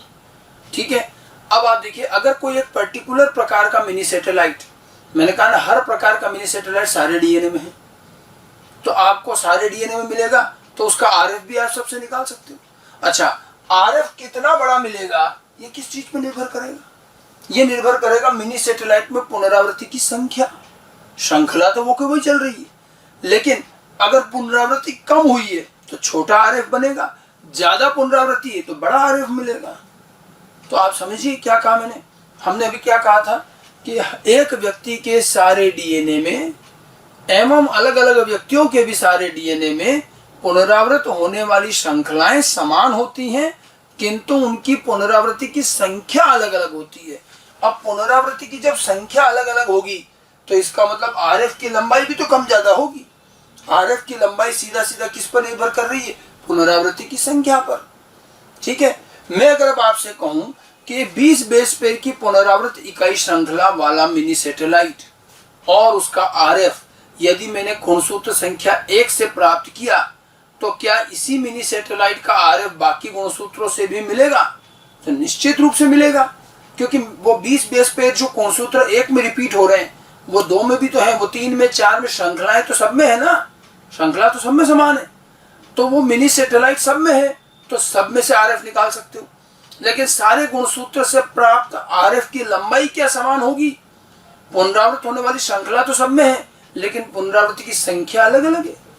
तो क्रोमोसोम 1 में मान लो 100 बार पुनरावृत हो रहा है तो थोड़ा बड़ा RF मिला, क्रोमोसोम 2 में 90 बार ही हो रहा है तो थोड़ा छोटा RF हो गया, क्रोमोसोम 3 में 150 बार पुनरावृत्ति हुई है तो थोड़ा और बड़ा मिल गया। तो आपको देखिए, एक ही मिनी सैटेलाइट का RF एक व्यक्ति के सारे गुणसूत्र से मिलेगा, लेकिन उस RF की लंबाई क्या हुई, अलग अलग होगी। RF तो मिलेगा, लेकिन छोटा बड़ा होगा। लंबाई अलग क्यों हुई? क्योंकि हर गुणसूत्र के डीएनए में पुनरावृत होने वाली श्रृंखला की संख्या, पुनरावृत्ति की संख्या क्या है, अलग अलग होती है। कुल मिलाकर पूरी फिंगरप्रिंटिंग पुनरावृत्ति की संख्या पे चलेगी, ध्यान रखना। श्रृंखला तो सब में एक जैसी है, ठीक है। और ये कुछ निष्कर्ष लिखा है कि जब मिनी सैटेलाइट को काट कर अलग करते हैं तो प्राप्त खंड RF कहलाता है। RF क्या है? रेस्ट्रिक्टेड फ्रेगमेंट, ठीक है। RF भी सारे मानवों के सारे डीएनए से प्राप्त होगा, क्योंकि जब मिनी सैटेलाइट सारे डीएनए में है तो उसका RF भी सबसे मिलेगा हमें, ठीक है। RF की लंबाई मिनी सैटेलाइट में उपस्थित पुनरावृत इकाइयों की संख्या पर निर्भर करती है। आरएफ कितना बड़ा बनेगा ये पुनरावृत्ति की संख्या पर निर्भर करेगा, और हम जानते हैं कि पुनरावृत्ति की संख्या हर गुणसूत्र के मिनी सैटेलाइट में अलग अलग है। ठीक है, तो इसलिए सारे मानवों के सारे डीएनए से प्राप्त आरएफ की लंबाई में अत्यधिक विविधता मिलेगी। ये आरएफ छोटे बड़े मिलेंगे, किसी का छोटा आरएफ, किसी का बड़ा। अगर सब में पुनरावृत्ति की संख्या भी बराबर होती तो हर गुणसूत्र के डीएनए का आरएफ बराबर लंबाई का मिलता, लेकिन ऐसा होता नहीं है। ठीक है, आरएफ की लंबाई में विविधता मिलेगी। तो मिनी सैटेलाइट में पुनरावृत्ति की संख्या की विविधता के कारण आरएफ की लंबाई में भी विविधता मिलेगी, ये ध्यान रखना। ठीक है, और उसको निष्कर्षतः थोड़ा सा हम समझ लें तो आरएफ की लंबाई की इसी विविधता को, अब ये जो लंबाई की विविधता आ रही छोटे बड़े अलग अलग, उसके लिए एक नाम दिया गया। लंबाई की इस विविधता को RFLP कहा गया, मतलब रेस्ट्रिक्टेड फ्रेगमेंट लेंथ पॉलीमॉर्फिज्म, ये नाम ध्यान रखना। आरएफ की लंबाई की इसी विविधता को RFLP कहते हैं, रेस्ट्रिक्टेड फ्रेगमेंट लेंथ पॉलीमॉर्फिज्म, यानी कि आरएफ की लंबाई की बहरूपता। पॉलीमॉर्फिज्म, पॉली का मतलब होता है कई, मेनी, और मॉर्फ का मतलब है स्वरूप। जब भी किसी चीज के कई स्वरूप होते हैं, कई रूप होते हैं, तो उसे पॉलीमॉर्फ कहते हैं, हिंदी में कहते हैं बहरूपिया, बहरूपता। तो आरएफ की लंबाई की बहरूपता है, और यही RFLP जो है लंबाई की बहरूपता, यही हमारी डीएनए फिंगरप्रिंटिंग का मुख्य आधार है। अर्थात एलेक्स जेफरी की जो डीएनए फिंगरप्रिंटिंग तकनीक है वो किस पर आधारित है? RFLP पर, यानी कि एक व्यक्ति के विभिन्न डीएनए में जो आरएफ की लंबाई की विविधता है उसी आधार पर एक प्रोफाइल बनेगा, उसे डीएनए, उसका डीएनए फिंगरप्रिंट कहेंगे। ठीक है, ऐसा ही हम हर मानव का बना सकते हैं, और क्योंकि पुनरावृत्ति की संख्या अलग अलग है तो आरएफ की लंबाई भी अलग अलग आएगी, और उसी से ही विशिष्ट क्रम बनेंगे अब। ठीक है, तो आरएफ की लंबाई की विविधता को हम RFLP कहते हैं। यहाँ हमने एक नया शब्द सुना, बहरूपता। ठीक है, ये बहरूपता के बारे में भी आगे थोड़ा सा और ध्यान रखेंगे भी। अब जैसे मैं अगर किसी एक व्यक्ति का RFLP बनाना चाहूं तो मुझे क्या करना है? ठीक है, अब आपसे कहा जाए कि भाई एक मानव का आप एक RFLP बनाइए, तो क्या करेंगे? अब हमारे पास मिनी सैटेलाइट तो बहुत सारे हैं, 11 से 60 के बीच में तो कई प्रकार के होंगे।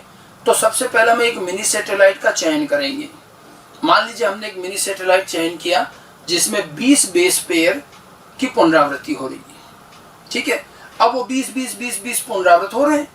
20 बेस पेयर की पुनरावृत्ति वाला ये मिनी सैटेलाइट उस व्यक्ति के सारे 46 गुणसूत्रों में जरूर मिलेगा, क्योंकि पुनरावृत्त होने वाली श्रृंखलाएं सब में होती हैं। ठीक है, अब 20 बेस पेयर की पुनरावृत्ति वाला मिनी सैटेलाइट सब में है। ठीक है, हमने उसकी पहचान कर ली। उस मिनी सैटेलाइट के दोनों तरफ कौन से एंजाइम का रेस्ट्रिक्शन स्थल है वो पहचाना, और आराम से उसको एंजाइम से काट के निकाल लिया। ठीक है, एक गुणसूत्र का निकाला, दूसरे का निकाला, तीसरे का निकाला। इस तरह से एक व्यक्ति के पूरे 46 गुणसूत्रों में एक ही प्रकार की श्रृंखला के पुनरावृत्त होने वाली जो मिनी सैटेलाइट है उसको काट काट के निकाल लिया। उसके कटे हुए उस हिस्से को अब हम RF कहेंगे। मिनी सैटेलाइट को जब काट के निकाल लेंगे तो RF कहलाएगा, क्योंकि वो मिनी सैटेलाइट नहीं कटा, रेस्ट्रिक्शन स्थल से कटा, इसलिए RF। अब आप खुद देखिए, क्या आपको एक व्यक्ति के 46 गुणसूत्रों के जो ये RF मिलेंगे, क्या सभी समान लंबाई के मिलेंगे? बिल्कुल नहीं मिलेंगे, ये अलग अलग लंबाई के होंगे। और जब आप इनको लाइन से जमाओगे तो कोई बड़ा, कोई छोटा, कोई और छोटा, कोई और बड़ा, कोई और बड़ा, अलग अलग लंबाई के RF का एक समुच्चय बनेगा। और ये एक व्यक्ति के 46 गुणसूत्र के सारे RF का ये जो आपने सेट बनाया, इसी को उस व्यक्ति का RFLP कहते हैं। और ये जो एक व्यक्ति का RFLP बना, यही उस व्यक्ति का आम भाषा में डीएनए फिंगरप्रिंट बोला जाता है। समझ में आई कुछ बात? अर्थात जो हम डीएनए फिंगरप्रिंटिंग करते हैं उसमें दरअसल हम व्यक्ति का RFLP बनाते हैं। ठीक है, जैसे उदाहरण के तौर पर ऐसे समझिए, ये क्रोमोसोम 1, क्रोमोसोम 2, क्रोमोसोम 3 मैंने क्रोमोसोम के रूप में बनाया है। काम सारा डीएनए में होता है, डीएनए मान लो इनको। ऐसे कुल मिला के 23 जोड़े 46 गुणसूत्र हो गए। अब देखिए, यहाँ मान लो ये जो है ये इतना बड़ा एक मिनी सैटेलाइट, ये पुनरावृत्ति दिखा रहे हैं। यहाँ पर ये है, ये है, इस तरह से है, अलग अलग। ठीक है, अब हम क्या करें, इसमें से देखिए ये डायग्राम आप इसको यूं समझिए, जो मैंने आपको थोड़ी देर पहले यहाँ बनाया था, ये वाला, ये जो चीज है वो डीएनए में ऐसा है। अब अपन यहाँ से काटेंगे तो ये टुकड़ा नहीं मिलेगा। ऐसे ही आपको हर गुणसूत्र में से एक एक हिस्से को काट के निकाल लेना है और इन सारे हिस्से को आप जब जमाओगे तो आप देखोगे कि इनकी लंबाई जो है वो अलग अलग आएगी।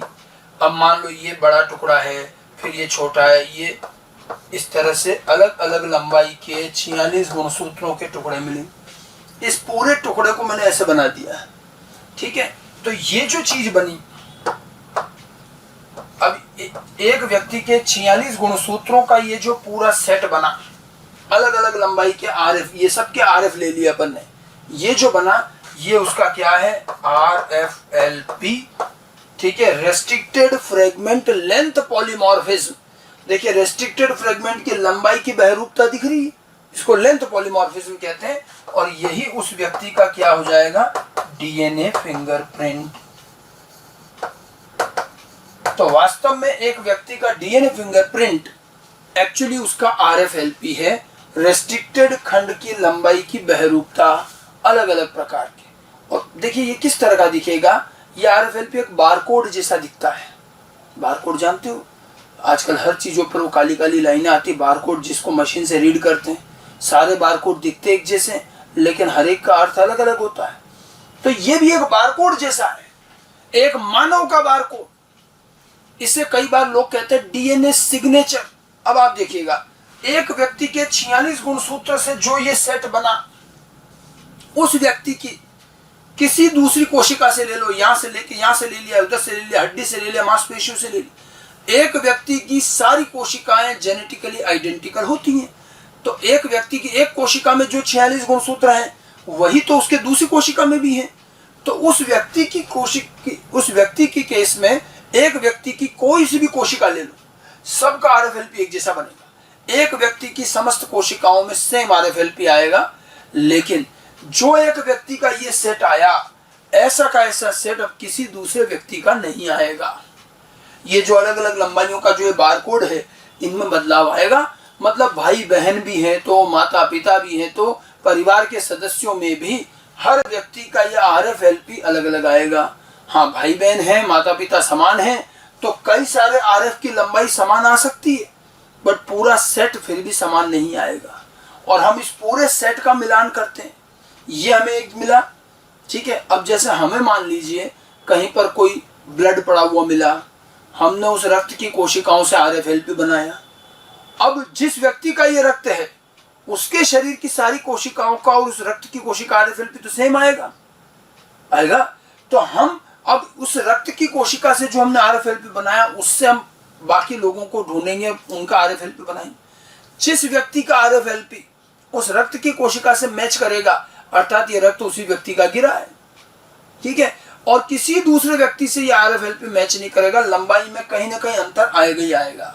अगर हम गणितीय प्रायिकता की बात करें तो सेम ऐसा का ऐसा RFLP किसी दूसरे व्यक्ति का आ जाए, इसकी प्रायिकता बनती है 10.1 अरब, यानी कि 10 अरब लोगों में एक संभावना बनती है। विश्व की अभी जनसंख्या 7 अरब के आसपास है। तो इसीलिए एक व्यक्ति का RFLP या उसका फिंगरप्रिंट किसी दूसरे व्यक्ति से मैच नहीं होता और रिपीट नहीं होता, हर एक का अपना अलग अलग, ठीक है। और इसीलिए उस व्यक्ति का ये बारकोड है, उस व्यक्ति का ये DNA सिग्नेचर कहा जाता है, जो किसी दूसरे से मैच नहीं करता, केवल उसकी अपनी कोशिकाओं से मैच करेगा, और इसीलिए तो पहचान में आएगा। हमें मान लो कहीं पर अपराध हुआ, उसके शरीर का रक्त मिल गया, उस रक्त के RFLP से हम उस अपराधी को ढूंढ लेंगे, क्योंकि वो उसी से मैच करेगा, किसी और से मैच करेगा ही, ठीक है। एक अपवाद है बस यहाँ, और वो है मोनोजाइगोटिक ट्विंस। जो जुड़वा होते हैं वो भी दो तरह के हैं। अगर एक ही जाइगोट के विदलन से दो बच्चे हुए मोनोजाइगोटिक, तो वो तो पूरा जेनेटिकली आइडेंटिकल है, तो उनका DNA फिंगरप्रिंट भी समान आएगा, बाकी किसी व्यक्ति का समान नहीं आएगा। तो ये एक खास बात है, DNA फिंगरप्रिंट एक बारकोड के रूप में ऐसे प्राप्त होता है। समझ में आया? और हम निष्कर्षतः ये कह सकते हैं कि एक मानव का RFLP या DNA फिंगरप्रिंट उसका अपना विशिष्ट होता है और किसी दूसरे मानव से मैच नहीं करता, ठीक है। दो मानवों के RFLP के समान होने की प्रायिकता 10.1 अरब लोगों में एक संभावना, जो नगण्य है, ठीक है। और अपवाद है मोनोजाइगोटिक ट्विंस, इनके DNA फिंगरप्रिंट समान आएंगे क्योंकि ये जेनेटिकली आइडेंटिकल हैं, आइडेंटिकल ट्विंस कहा जाता है। समझ में आ गई बात? ठीक है, एक व्यक्ति की सारी कोशिकाओं का RFLP समान होगा, एक व्यक्ति की सारी कोशिकाओं का समान है, लेकिन किसी दूसरे व्यक्ति से मैच नहीं करेगा, और तभी DNA फिंगरप्रिंट लोगों को पहचानने में काम आएगा। समझ में आई बात? तो अब देखिए, पूरे DNA फिंगरप्रिंट में मैंने आपको ये उसका प्रिंसिपल बताया। NCERT ने इतना व्यवस्थित रूप से नहीं समझा रखा, इसलिए हमें कई बातें उसकी समझ में नहीं आती। उन्होंने शुरुआत की है और बीच में रोक दिया, पूरी बात नहीं बताई, और बीच में वो बहरूपता की कई चीजें ले आए, तो बड़ा ही जटिल हो जाता है NCERT से इसको समझना। तो पहले तो आप DNA फिंगरप्रिंटिंग का बेसिक प्रिंसिपल समझें। ये जो मैंने आज आपको सारी चीज बताई, शुरुआत मैंने आपको क्या करी थी, हमने कहा था भाई मानव के जीनोम में हमें पता चला कि खाली 0.1% का ही अंतर है, उसके आधार पर पहचानने लगे तो बड़ा मुश्किल हो गया, क्योंकि 0.1% भी करीब 3.3 इंटू 10⁶ बेस पेयर है, और इतने बेस पेयर से किसी व्यक्ति को पहचाना नहीं जा सकता। फिर हमने मानव के जीनोम के डेंसिटी ग्रेडियंट सेंट्रीफ्यूगेशन का उपयोग किया, क्योंकि जब डेंसिटी ग्रेडियंट सेंट्रीफ्यूगेशन किया तो वहां भी एक आश्चर्यजनक परिणाम मिला कि एक मुख्य बैंड तो मिलना ही था, लेकिन उसके अलावा अतिरिक्त छोटे बैंड भी मिले। फिर इन अतिरिक्त बैंड के DNA को जांचा तो पता चला कि ये तो पुनरावृत DNA है, सैटेलाइट DNA। और पुनरावृत DNA का जब अध्ययन किया तो पता चला कि पुनरावृत DNA तो छोटी छोटी इकाई श्रृंखलाओं की पुनरावृत्ति से बन रहे हैं। श्रृंखलाएं भी कई तरह की होती हैं, और पुनरावृत DNA हमारे सारे एक व्यक्ति के 46 के 46 गुणसूत्रों में सब में मिलता है, सब में एक जैसा मिलता है, और दूसरे मानवों में भी एक जैसा मिलता है। पुनरावृत होने वाले अनुक्रम सब में एक जैसे हैं, बस उस अनुक्रम वो कितनी बार पुनरावृत होंगे, उनकी पुनरावृत्ति की संख्या अलग अलग है। इसलिए इन पुनरावृत्त इकाइयों को टेंडम रिपीट, और क्योंकि संख्या अलग अलग है तो VNTR variable number of tandem repeat कहा हमने। अब एलेक्स जेफरी का काम यहाँ से शुरू होता है। एलेक्स जेफरी ने इन VNTR में एक ऐसा समूह अलग किया, ऐसे VNTR जिनमें 11 बेस पेयर न्यूनतम से लेकर अधिकतम 60 बेस पेयर की पुनरावृत्ति होती हो। 11 से 60 बेस पेयर की पुनरावृत्ति वाली ये पुनरावृत्ति इकाइयां, इनको नाम दिया गया मिनी सैटेलाइट। इसकी खास बात क्या थी कि जहां ये पुनरावृत्ति हो रही है उनके दोनों तरफ पैलिंड्रोमिक स्थल मिलते थे, और वही रेस्ट्रिक्शन स्थल है, तो इससे एक मिनी सैटेलाइट को DNA से काटना संभव हो गया। और इधर हमने देखा था कि मिनी सैटेलाइट के अंदर पुनरावृत्ति की संख्या हर गुणसूत्र के DNA में अलग अलग है, और जब हम इसको काट के निकाल पा रहे हैं तो इसका मतलब जो टुकड़ा मिलेगा, जिसको हमने क्या कहा RF की लंबाई भी अलग अलग होगी, क्योंकि पुनरावृत्ति की संख्या अलग अलग है। अब एक व्यक्ति के 46 गुणसूत्रों में सब में से RF मिलेंगे, लेकिन RF लंबाई एक जैसी नहीं होंगी, अलग अलग लंबाई के RF मिलेंगे। और एक व्यक्ति के उसके 46 गुणसूत्र के RF को सबको एक साथ अगर जोड़ रखा जाए तो वो जो एक समुच्चय बनता है बारकोड जैसा, उसे उस व्यक्ति का RFLP कहते हैं। लंबाई की बहरूपता दिखाई दे रही है, अलग अलग लंबाई के RF, और यही उस व्यक्ति का DNA फिंगरप्रिंट माना जाता है। ठीक है, जैसे हमने एक व्यक्ति का बनाया ऐसे हम बाकी व्यक्तियों का भी बना सकते हैं, लेकिन किन्हीं दो व्यक्तियों का RFLP या ये DNA फिंगरप्रिंट एक जैसा नहीं होता, केवल मोनोजाइगोटिक ट्विंस को छोड़कर। समझ में आ गई बात? तो ये चीजें आपको क्लियर पता होनी चाहिए कि tandem repeat, VNTR, mini satellite, RF और RFLP क्या होता है। ठीक है, थोड़ा सा ये चीजें, अच्छा इनके हिंदी शब्दावली थोड़ी जटिल है, NCERT में कुछ कुछ जगह दे भी रखी है, जैसे सैटेलाइट DNA को अनुषंगी DNA कह रहे हैं, थोड़ा समझने वाली बात है, हम आसान भाषा में इसको समझ सकते हैं। तो ये जो एक पूरी चीज बताई DNA फिंगरप्रिंट कैसे बनता है, ये था उसका सिद्धांत। समझ में आ गई बात? एक छोटा सा डाउट लोगों को यहाँ ये रहता है कि आपने कहा कि साहब समजात गुणसूत्रों में भी इनके तो पुनरावृत्त की इकाइयाँ अलग अलग होती है, और जबकि हम समजात गुणसूत्र को कैसे पढ़ते हैं? मान लीजिए जैसे ये समजात गुणसूत्र का जोड़ा है, और यहाँ एक जीन है, समजात गुणसूत्रों में समान लोकस पर जीन पाए जाते हैं, जानते हैं? ये किसी एक लक्षण का जीन है, समान लोकस, ये अगर अब और देखिए ये पुनरावृत्त DNA कहाँ है? दो जीन के बीच में है, ये तो ये जीन थोड़ी है। तो पुनरावृत्त DNA कहाँ आया? पुनरावृत्त DNA यहाँ आया बीच में ऐसे। अब अगर पुनरावृत्ति की संख्या मान लो यहाँ 100 बार पुनरावृत्त हो रहा है और यहाँ केवल 80 बार ही पुनरावृत्त हो रहा है, तो दो जीन के बीच की लंबाई एक जैसी कैसे रहेगी? ये तो जीन ऊपर नीचे हो जाएंगे, लेकिन ऐसा नहीं होता। जीन का लोकस अपनी जगह पर ही रहेगा। मान लो कोई श्रृंखला यहाँ 100 बार रिपीट हो रही दो जीन के बीच के DNA में, उधर 80 बार ही हो रही है, तो भी ये जीन कोई ऊपर नहीं चढ़ जाएगा, ऐसे नहीं होता, क्योंकि दो जीन के बीच में बहुत बड़ा DNA है, और कोई सारा DNA पुनरावृत्त थोड़ी है। खाली यहाँ 100 इकाइयां पुनरावृत्त है, 100 इकाइयों के अलावा बाकी DNA कौन सा? अपुनरावृत्त DNA। दो जीन के बीच में पुनरावृत्त DNA और अपुनरावृत डीएनए दोनों होता है। अब मान लो पुनरावृत डीएनए कम है, इधर 100 इधर 80 है, तो कौन सा बढ़ जाएगा? अपुनरावृत।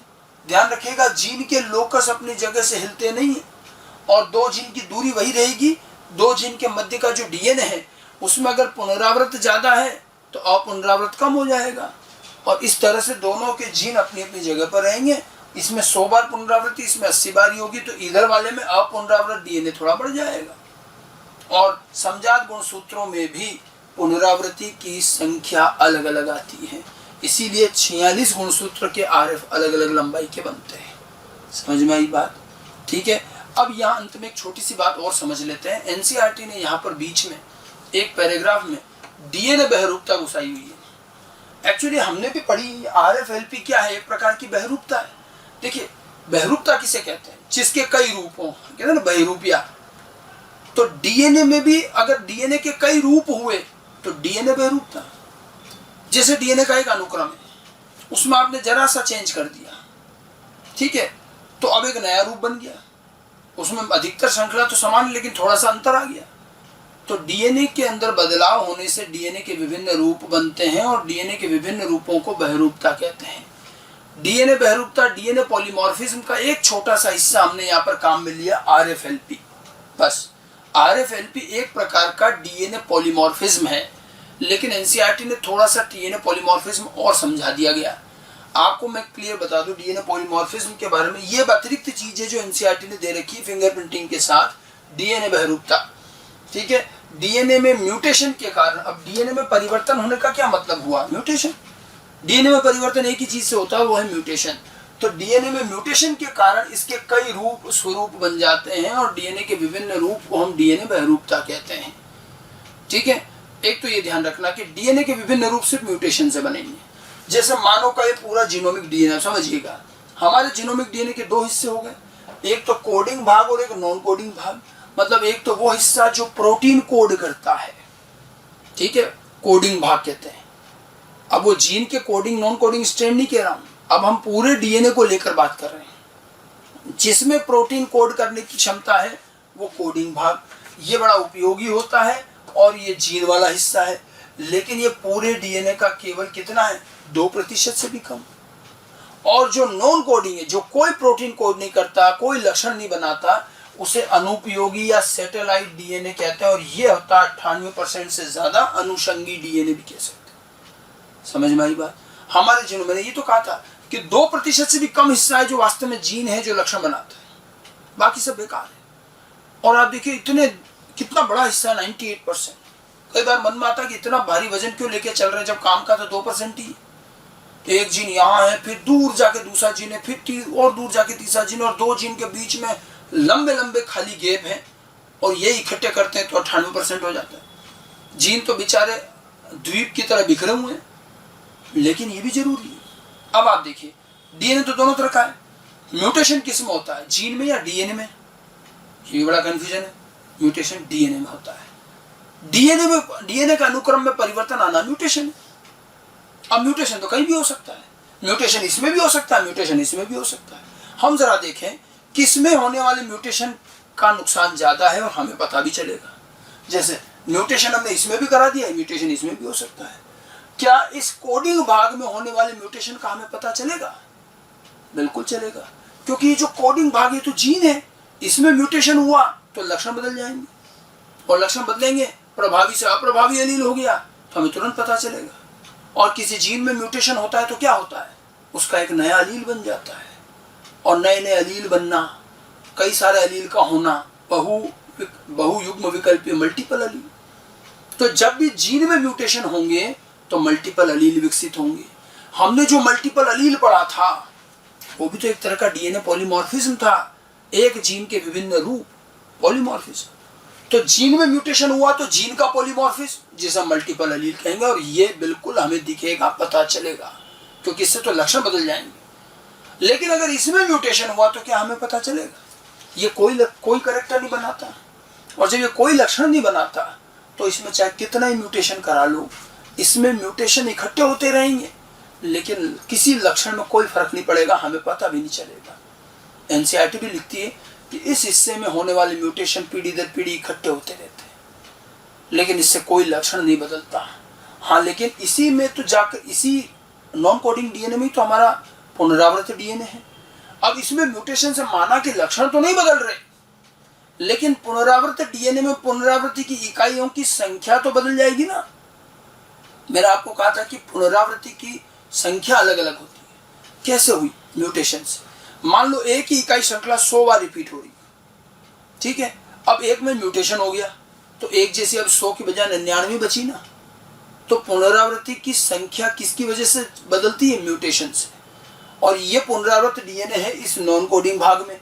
इसमें अगर म्यूटेशन करोगे तो लक्षण तो नहीं बदलेगा, लेकिन पुनरावृत्त डीएनए में पुनरावृत्ति की संख्या बदल जाएगी, और पुनरावृत्ति की संख्या बदलने से ही तो RFLP जैसे पॉलीमॉर्फिज्म विकसित हो गए। समझे? ठीक है। तो कहने का मतलब पूरा डीएनए पॉलीमॉर्फिज्म है जो म्यूटेशन से उत्पन्न होता है। जीन वाले हिस्से में म्यूटेशन होगा तो हमें पता भी चलेगा, लक्षण बदलेंगे। और जो ये नॉन कोडिंग डीएनए में म्यूटेशन हो रहा है तो कोई दिक्कत नहीं है, व्यक्ति की सेहत पर कोई असर नहीं पड़ रहा। हाँ, लेकिन इसके अंदर जो पुनरावृत्त डीएनए है उसमें म्यूटेशन की वजह से उनकी पुनरावृत्ति की संख्या बदल जाती है और RFLP जैसे वहां पर भी बहुरूपता आ जाती है। तो अब आप देखिए, इसकी बहुरूपता से हमें कोई दिक्कत नहीं, हमें तो जीन वाले में दिक्कत है क्योंकि इससे हमारे लक्षण बदल जाएंगे। लेकिन ये नॉन कोडिंग डीएनए बड़ा उपयोगी हो गया अब हमारे लिए। दो बातें देखिए, एक तो ये इतना सारा डीएनए क्यों रखा, क्या फायदा इसका? अगर ये नहीं होता तो केवल जीन ही जीन होते, और जैसे बैक्टीरिया के एक डीएनए में लाइन से जीन जमे हुए, वहां गैप नहीं होता। मानव में या यूकैरियोट में तो गैप होता है। अगर सारे डीएनए लाइन से होते हैं तो क्या दिक्कत है? फिर तो जब भी डीएनए में म्यूटेशन होगा सीधा किसी न किसी जीन में ही होगा, और बहुत बार हर म्यूटेशन से कोई न कोई लक्षण बदलता रहेगा। इतना तीव्र गति से बदलाव होगा, इवोल्यूशन का दर इतना तीव्र हो जाएगा कि हम कोई मतलब ही नहीं है उसका। हम इतना तीव्र इवोल्यूशन नहीं चाहते थे, तो हमें म्यूटेशन के इफेक्ट को कम करने के लिए इसको डाला। कैसे? हमने म्यूटेशन को बेवकूफ बनाया। डीएनए में एक जीन यहाँ लगाया, दूर जाके दूसरा जीन लगा और बीच में बहुत सारा फालतू डीएनए डाल दिया ये वाला। अब म्यूटेशन हो रहा है डीएनए में, वो तो बेचारा हो रहा है जीन में हो रहा है ये सोच के। लेकिन अब ज्यादातर म्यूटेशन, जीन तो बहुत दूर दूर हो गए और बीच के ये हिस्से बड़े बड़े हो गए, यहाँ म्यूटेशन ज्यादा संभावना होगी, और इनमें चाहे कितना ही म्यूटेशन हो जाए लक्षण नहीं बदलेंगे।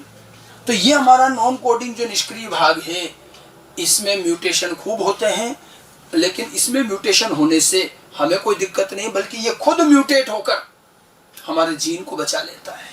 क्योंकि अब जीन तक म्यूटेशन की पहुंच कम हो गई और इतना आसानी से जीन परिवर्तित नहीं होंगे, और इसमें म्यूटेशन होने तो कोई दिक्कत नहीं।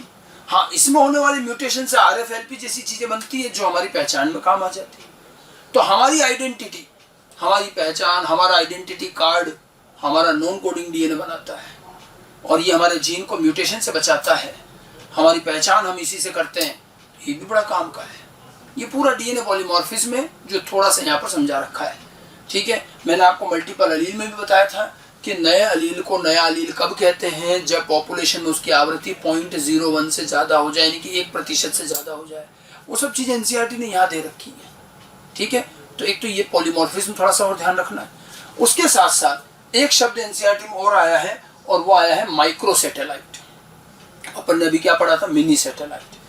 मिनी सैटेलाइट के बाद ही ये खोज हुई। मिनी सैटेलाइट में हमने क्या बताया था? 11 से 60 की पुनरावृत्ति का इकाई होती है। ये और छोटे, ठीक है, 1 से 6 बेस पेयर लंबी पुनरावृत्त श्रृंखलाएं, 11 से 60 वाली मिनी, और 1 से 6, एक base pair, 2 base pair, 6 base pair, या इतनी छोटी जब पुनरावृत्ति होती है तो उसको हम क्या कहते हैं? माइक्रो सैटेलाइट कहते हैं। इसको SSR भी कहते हैं, सिंपल सीक्वेंस रिपीट्स। ठीक है, मिनी सैटेलाइट जहाँ 80 रिच था, माइक्रो सैटेलाइट GC रिच होता है। ये नेचुरल चीज है, इसमें हम प्रश्न नहीं खड़ा कर सकते। इसमें लेकिन इकाइयां बहुत छोटी है, और ये इतना 1-2 बेस पेयर की पुनरावृत्ति है कि जहां ये पुनरावृत्ति होती है इनके दोनों ओर पैलिंड्रोम नहीं मिलते, इनके आरंभ व अंत में कोई पैलिंड्रोमिक श्रृंखला नहीं होती, अर्थात इसको आप काट के नहीं निकाल पाओगे। तो ये थोड़ा अलग तरीका है। आजकल माइक्रो सैटेलाइट से भी फिंगरप्रिंट बनने लगा है, डीएनए फिंगरप्रिंट, वो थोड़ा अलग तरीका है। एलेक्स जेफरी ने मिनी सैटेलाइट से काम किया था और हम भी वही पढ़ेंगे, ज्यादातर वही यूज होता है। लेकिन मिनी सैटेलाइट को आप काट के RF के रूप में निकाल सकते हो, इसको नहीं काट पाओगे क्योंकि इसके दोनों रेस्ट्रिक्शन स्थल नहीं होते, ये बहुत छोटी छोटी इकाइयां हैं। इसको हम पीसीआर वगैरह से एम्पलीफाई करके बनाते हैं। तो देखिए मिनी सैटेलाइट से जो फिंगरप्रिंटिंग तकनीक बनी वो RFLP कहलाती है, और माइक्रो सैटेलाइट की जो आधारित तकनीक है उसको RAPD कहते हैं। वैसे ही हमारे बहुत ज्यादा कोर्स में नहीं है, केवल माइक्रो सैटेलाइट का नाम आया है मिनी सैटेलाइट माइक्रो सैटेलाइट की तुलना। तो मिनी सैटेलाइट थोड़ी बड़ी इकाइयां हैं, 11 से 60 की पुनरावृत्ति, ये 1 से 6 की है। वो AT रीच है, ये GC रीच है। उसके दोनों तरफ पैलेंड्रोम मिलता है, उसको काट के निकाल सकते हो। RF बनता है, यहाँ कोई पैलेंड्रोम नहीं है, ये काट के नहीं निकलेगा। मिनी सैटेलाइट आधारित तकनीक RFLP कहलाती है, माइक्रो सैटेलाइट आधारित तकनीक RAPD कहलाती है, randomly amplified polymorphic DNA RAPD। But ये RAPD हमारे कोर्स में नहीं है, ठीक है। माइक्रो सैटेलाइट से जो फिंगरप्रिंट बनता है वो RAPD कहलाता है, रैंडमली एम्पलीफाइड पॉलीमॉर्फिक DNA, ठीक है। बाकी मिनी सैटेलाइट RFLP यही हमारे कोर्स में है, और इसी पर आधारित एलेक्स जेफरी की टेक्निक हम पढ़ेंगे। तो मैंने अभी तक आपको बताया DNA फिंगरप्रिंटिंग का पूरा प्रोसीजर, ठीक है, सॉरी प्रिंसिपल, किस तरह से DNA फिंगरप्रिंट बनता है, RFLP कैसे बनता है। साथ साथ में मैंने थोड़ा सा DNA पॉलीमॉर्फिज्म समझा दिया आपको कि हमारे DNA में इतना सारा बेकार DNA क्यों है, इसका क्या फ़ायदा है, पॉलीमॉर्फिज्म किसे कहते हैं, म्यूटेशन से हुआ, ये सारी चीज़ें, और थोड़ा सा माइक्रो सैटेलाइट के बारे में, ठीक है। NCERT में जब आप इसे पढ़ेंगे तो NCERT में मैं आपको थोड़ा सा बता दूं, बाकी रीडिंग आपको लगानी है घर पे, पहले ये पूरा समझने के बाद। NCERT में जैसा मैंने आपको कहा कि बहुत डिटेल में नहीं है, पेज नंबर 132 पर DNA अंगुली छापी ये टेक्निक यहाँ दे रखी है, DNA फिंगरप्रिंटिंग। पहला जो पैराग्राफ है वही है 99.9% सेम है, 0.1% का अंतर है, इससे क्यों नहीं पहचाना, तो वो सब दे रखा है कि ये बहुत कठिन और महंगा कार्य होगा क्योंकि 3.3 × 10⁶ बेस पेयर होंगे, पहला पैराग्राफ। फिर दूसरे पैराग्राफ में देखिए पुनरावृत DNA के बारे में दे रखा, अनुषंगी DNA मतलब सैटेलाइट DNA, और इसके अंदर वही एक घनत्व प्रवणता केंद्रण किया गया, उच्च शिखर निम्न शिखर दोनों दे रखे हैं, मेजर पीक माइनर पीक। तो इसके बारे में थोड़ा बहुत दे रखा है। कहा गया है कि पुनरावृत DNA किसी तरह का प्रोटीन कोड नहीं करते, कोई लक्षण नहीं बनाते हैं, वही सारी चीज़ें इसमें दे रखी है। और ये जीनोम के हमारे अधिकतर भागों में मिलते हैं, और इसी से हम DNA फिंगरप्रिंट बनाएंगे पुनरावृत DNA से, ठीक है। ये पूरा पैराग्राफ जो कि अगले पेज पे भी चल रहा है, ये पूरा पुनरावृत DNA के बारे में दे रखा है। और पुनरावृत DNA जो है वो एक व्यक्ति की सारी कोशिकाओं से सेम मिलता है, और इसीलिए सेम फिंगरप्रिंट बनेगा। और ये न्यायालय उपयोग मतलब वही फोरेंसिक में लोगों को पहचानने में इनमें काम आएगा। ये कैसे काम आएगा ये अब आगे अपन पढ़ेंगे, ठीक है। इसके बाद ये जो पैराग्राफ इसमें बहरूपता समझाई, DNA बहरूपता जो म्यूटेशन की वजह से हो रही है, ठीक है, ये म्यूटेशन की वजह से बहरूपता हो रही है। और इसमें आप दिखा रखा है कि म्यूटेशन जो होंगे वो भी जननिक म्यूटेशन जो होते हैं, उसी वही म्यूटेशन तो आगे वंशानुगत होते हैं। और ये म्यूटेशन दोनों चीज़ दिखा रखी कि अगर जीन वाले में हुए तो क्या होगा, लक्षण बदलेंगे, नहीं तो अदरवाइज दूसरे में हुए नॉन कोडिंग में तो कोई दिक्कत नहीं, वो इकट्ठे होते रहेंगे। 0.01 से अधिक आवृत्ति होगी तभी हम उसको बहरूपता मानेंगे। नया स्वरूप कब मानते हैं, 0.01 होने पर मानते हैं, ठीक है।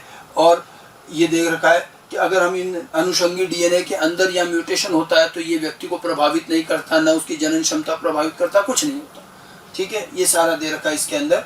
और ये VNTR के बारे में थोड़ा बहुत बताया। इसके बाद आगे जो है प्रोसीजर के बारे में दे रखा है। इन्होंने प्रिंसिपल को बहुत खोल करके नहीं बताया है, थोड़ा बहुत चीज़ें बताइए। तो पहले आप जो मैंने पढ़ा है उसको अच्छे से समझ लें, उसके बाद इसकी रीडिंग लगाएं। और इस पैराग्राफ से आगे तो अभी प्रोसीजर है, तो अगले भाग में हम हमारे अगले लेक्चर में हम DNA फिंगरप्रिंटिंग का प्रोसीजर और DNA फिंगरप्रिंटिंग का उपयोग कैसे करते हैं, कैसे इसको पहचानते हैं, लोगों को कैसे इससे पहचानेंगे, और इसका प्रोसीजर क्या है, लैब में बनाते कैसे हैं, ये सब हम अगले भाग में लेंगे। हमने आज जो पढ़ा वो DNA फिंगरप्रिंटिंग का प्रिंसिपल पढ़ा कि DNA फिंगरप्रिंटिंग होता क्या है, किस आधार पर बनता है, और साथ में DNA पॉलीमॉर्फिज्म। थोड़े बहुत पैराग्राफ आप इसके पढ़ सकते हो NCERT के भी, बाकी अगले बार में जाकर ये पूरा होगा, फिर आप और अच्छे से इसको समझ पाएंगे। Thank you.